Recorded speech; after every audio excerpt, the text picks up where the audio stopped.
Hello hi my dear friends, welcome to Ayan police academy.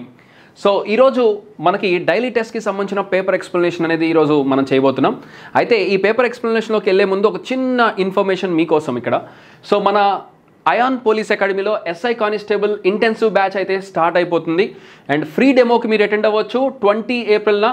And ఈ free demo attend అయిన వెంటనే first join అయ్యే 50 మెంబర్స్కి ఆఫర్ అద్దిరిపోయింది. అప్ టు దాదాపు ఎక్సలెంట్ ఆఫర్ అనుకోవచ్చు. ఇది 999. సో 9,999కే అంటే అప్రాక్సిమేట్లీ 10,000కే ఫస్ట్ 50 మెంబర్స్కి ఆఫర్ అనేది అప్లై అవుతుంది ఈ బ్యాచ్లో జాయిన్ అయిన ఫస్ట్ 50 మెంబర్స్కి. అదేవిధంగా ఫిజికల్ ట్రైనింగ్కి వచ్చేటువంటి స్టూడెంట్స్కి కూడా 2,999 అంటే 2,999కే మీకు వస్తుంది. సో దీని ఒరిజినల్ కాస్ట్ వచ్చేటప్పటికి 6,000 ఉంది. దాదాపు 50% కట్ డౌన్ అయిపోతుంది మీకు. సో ఈ ఆఫర్ని ఖచ్చితంగా మీరు సద్వినియోగం చేసుకుంటారని ఆశిస్తున్నాం. అండ్ అదేవిధంగా మన యాప్లో డైలీ మీకు టెస్ట్స్ ఉంటాయి, కరెంట్ అఫైర్స్ వస్తాయి, 20 ఫ్రీ కరెంట్ అఫైర్ టెస్ట్స్ ఉంటాయి. నెక్స్ట్ అదేవిధంగా daily topic wise free online test కూడా ఉన్నాయి మన బ్యాచ్లో జాయిన్ అయ్యే స్టూడెంట్స్కి. ఇప్పుడు మేము చెప్పబోయే ఈ పేపర్ ఎక్స్ప్లెనేషన్ కూడా దానికి సంబంధించిందే. సో ఇది ఒక్కసారి క్వాలిటీ చెక్ చేసుకోండి. మన ఫ్యాకల్టీ డైరెక్ట్గా క్లాసెస్ ఏ ఫ్యాకల్టీ అయితే చెప్తారో అదే ఫ్యాకల్టీ టెస్ట్ ఎక్స్ప్లెనేషన్ చేయటం అంటే అద్భుతమే కదా. సో ఇలాంటివి కదా మనం యూస్ చేసుకోవాల్సింది. So try to share this video with all your friends and get back as much as possible, gain all the information you can from us.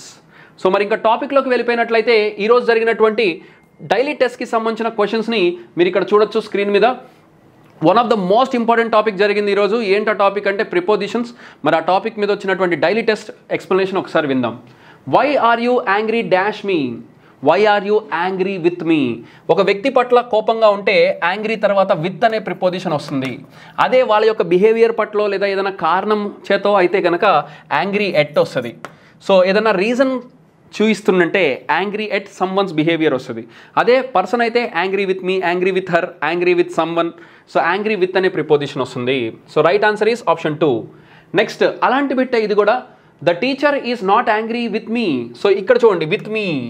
So నాతోటి కోపంగా లేరు, but dash my rude way of answering. అంటే నా యొక్క rude way of answering అంటే బిహేవియరే కదా, కాబట్టి ఇక్కడ ప్రిపోజిషన్ ఆన్సర్ ఎట్ అవుతుంది. At my rude way of answering అంటే చాలా కిరాతకంగా కఠినంగా మాట్లాడతాం అని అర్థం. So I don't know that your father has gone to Chennai dash train. Mode of transport and means of ట్రాన్స్పోర్ట్కి బై వస్తుంది. By train, by bus, by car, by అంటే ఏదన్నా ఒక వెహికల్ కానీ ఒక వెహికల్ సహాయంతో ట్రావెల్ చేశారు అంటే బై అనే ప్రిపోజిషన్ వస్తుంది. వెరీ వెరీ ఇంపార్టెంట్ అని కూడా మనం చెప్పుకున్నాం.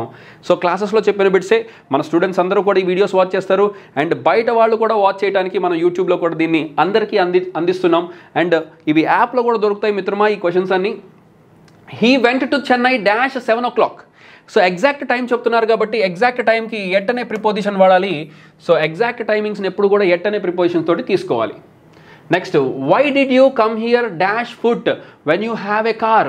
ఎందుకు కాలినడకన వచ్చావు అంటే ఆన్ ఫుట్. కాలినడకన అన్నప్పుడు on foot. Mode of transport vehicles అయితే బై వస్తుంది, బై కార్, బై బస్ వీటన్నిటికీ. కానీ కాలినడకన అన్నప్పుడు మాత్రం ఆన్ ఫుట్ వస్తుంది. ప్రీవియస్ ఎగ్జామ్స్లో ఇచ్చినటువంటి బిట్ మిత్రమా ఇది. మరి అదేవిధంగా నెక్స్ట్ క్వశ్చన్ చూసుకున్నట్లయితే God always listens to those who pray dash him, who pray to him. ఎవరైతే దేవుడికి దండం పెడతారో వాళ్ళ మాటలు దేవుడు వింటాడు. ప్రే టు పలానా వాళ్ళకి దండం పెడుతున్నారు అన్నప్పుడు ప్రే టు, పలానా వాళ్ళకి అప్లై చేస్తున్నారు అన్నప్పుడు apply to the collector, apply to the principal, అట్లా అప్లై టు లాగా ప్రే టు. అదే కారణం కోసం చెప్తే ప్రే ఫర్ మర్సీ అంటే పలానా కారణం కోసం, జాలి కోసం అంటే pray for. So apply for leave అంటే కారణం చెప్తేనేమో అప్లై ఫర్ లాగా ప్రే ఫర్. అదే కనుక ఎవరికి మనం ప్రే చేస్తున్నామో పలానా వాళ్ళకి అంటే pray to him. So pray to అనేది తీసుకోవాలి. ప్రే అంటే ప్రార్థించడం. Next no one on this earth is superior. ఒక వర్డ్ గుర్తుంచుకోండి మిత్రమా, సుపీరియర్, ఇన్ఫీరియర్, ప్రయర్ ఇలాంటి వర్డ్స్ వస్తే ఐఓఆర్ తోటి ఎండ్ అయ్యే వర్డ్స్, ఐఓఆర్ తోటి ఎండ్ అయ్యే వర్డ్స్ వస్తే దాని తర్వాత ఖచ్చితంగా టు అనే ప్రిపోజిషన్ వాడాలి. Inferior to, superior to, posterior, prior, IOR తోటి ఎండ్ అయ్యే వర్డ్స్ వస్తే వాటి తర్వాత బ్లైండ్ గుర్తుంచుకోండి టు అనే ప్రిపోజిషన్ వస్తుంది. So right answer is superior to. తెలియక చాలామంది డాన్ టిక్ చేస్తారు, తెలుసు డాన్ టిక్ చేసి ఉంటారు చాలామంది. ఇలా కన్ఫ్యూజ్ చేయడానికి ఇచ్చే బిట్స్లో ఇది ఒక ఇంపార్టెంట్ బిట్. సో మీరు ఇలాంటి బిట్స్ కన్ఫ్యూజ్ అయ్యి వేరే ఆన్సర్ చేశానని భయపడద్దు, బాధపడద్దు. కొత్త విషయం నేర్చుకున్నందుకు ఆనందపడండి. మరి నెక్స్ట్ క్వశ్చన్ చూసుకున్నట్లయితే when you are in doubt refer so inferior superior వీటితో పాటు కూడా రిఫర్ అనేటువంటి పదం వచ్చినా కూడా రిఫర్ టు వస్తుంది. Refer prefer inferior superior posterior వీటి తర్వాత ఎలా టూ వస్తుందో రిఫర్ ప్రిఫర్ ఈ రెండు పదాల తర్వాత కూడా టూ వస్తుంది. రిఫర్ టు డిక్షనరీ రిఫర్ చేయండి అని చెప్తుంది. Most of the people prefer ఇందాకే చెప్పాం కదా ప్రిఫర్ తర్వాత కూడా ఏమొస్తుంది టూ. వరుసగా 3-4 బిట్స్ వచ్చేసినాయి, చాలా ఇంపార్టెంట్. ప్రిఫర్ తర్వాత కూడా టూ అనే ప్రిపోజిషన్ వస్తుంది, very important. Next one, an agreement written dash ink is safer than an oral agreement. ink ink. So ink తోటి రాశారు అన్నప్పుడు ఎప్పుడు ఇన్ వస్తుంది. వస్తువు సాయంతో రాశారు అంటే బై పెన్ విత్ పెన్. పలానా వ్యక్తి చేత అంటే బై, పలానా వస్తువు సాయంతో అంటే విత్. పెన్ అనేది వస్తే కనుక విత్ పెన్. అదే పలానా వ్యక్తి చేత అంటే by him by her, by him లేదా బై హర్. అదే ఇంక్ సాయంతో అన్నప్పుడు ఇన్ ఇంక్. ఈవెన్ కలర్ చెప్పినా కూడా ఇన్ వస్తుంది. In black, in green, in blue. Only ink చెప్పినా కూడా ఇన్. వ్యక్తి చేత అంటే బై, వస్తువు సాయంతో అంటే విత్ వస్తుంది. Next 11th question, an agreement should not be return dash graphite. So graphite అనేది కూడా పెన్సిల్లో వాడేటువంటి ఆ ములుకుని, ఆ షార్ప్గా ఉండేటువంటి ఆ పీస్ని మనం గ్రఫైట్ అని అంటాం. సో ఇన్ గ్రఫైట్ కూడా ఇన్ అనే ప్రిపోజిషన్ తీసుకోవాలి. As it can be easily erased. అదే పెన్సిల్ అంటే మళ్ళీ వస్తువు అయిపోతుంది కాబట్టి విత్ వస్తుంది. మరి నెక్స్ట్ క్వశ్చన్ అలాంటిదే కదా. Children of KG classes are asked to write with a pencil. మరి ఇన్స్ట్రుమెంట్ కదా, ఇన్స్ట్రుమెంట్కి ఏమనుకున్నాం విత్. ఆ ఇన్స్ట్రుమెంట్లో వాడేటువంటి ఫ్లూయిడ్ కానీ లేదా గ్రఫైట్ అలాంటివి అయితే ఇన్. మరి next one, though he was just an acquaintance he was very dash good me when I was ill. So అతను చాలా అప్పుడప్పుడే అక్వెంటెన్స్ అంటే అప్పుడప్పుడే నేర్చుకుంటే వాడైనా కూడా, అప్పుడప్పుడే నాకు పరిచయం అయినా కూడా, కొత్తగా నాతో పరిచయం అయినా కూడా నాకు చాలా సహాయం చేశాడు. He is very good with me. నాకు చాలా సహాయం చేశాడు. He is good with me. నాతోటి చాలా మంచిగా ఉన్నాడు.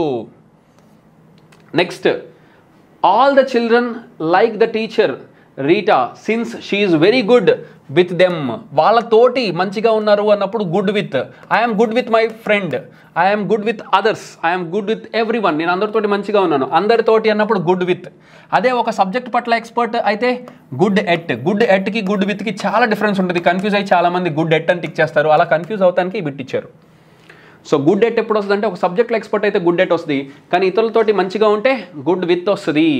మరి నెక్స్ట్ బిట్ చూసుకున్నట్లయితే Albert Einstein was very good dash physics, good at physics. మరి ఇప్పుడే అనుకున్నాం కదా ఒక సబ్జెక్ట్ పట్ల ఎక్స్పర్ట్ అయితే ఏం వస్తుంది గుడ్ ఎట్ వస్తుంది. ఒక సబ్జెక్ట్ పట్ల ఎక్స్పర్ట్ అన్నప్పుడు అది ఫిజిక్సా సైన్సా మ్యాథ్సా సోషల్ అనేది పక్కన పెడితే ఒక సబ్జెక్ట్లో ఎక్స్పర్ట్ అయితే గుడ్ ఎట్ వస్తుంది. మరి ఒక సబ్జెక్ట్లో వీక్ అయితే వీక్ ఇన్ వస్తుంది. Good is followed by at and weak is followed by in అని గుర్తుంచుకోండి మిత్రమా. సో ఈ 15 బిట్లు ఈరోజు పెట్టినటువంటి డైలీ టెస్ట్కి సంబంధించినటువంటి బిట్స్. మీరు ఖచ్చితంగా మార్క్స్ ఎన్ని వచ్చినాయి అనేది వరీ అవ్వద్దు. మార్క్స్ 15 వచ్చినాయా, 10 మార్క్స్ వచ్చినాయా, 9 మార్క్స్ వచ్చినాయా, 6 వచ్చినాయా, 0 వచ్చినా కూడా మీరు వరీ అవ్వాల్సిన అవసరం లేదు. ఎందుకంటే కొత్త బిట్స్ నేర్చుకున్నారు, కొత్త విషయాలు నేర్చుకున్నందుకు ఆనందపడాలి. ఇలాంటివి ఎగ్జామ్లో వస్తే ఫుల్ మార్క్స్ వస్తాయని సంతోషపడాలి. So all the best for everyone and will catch you up with next video in the next class. Thank you. జై హింద్, జై భారత్.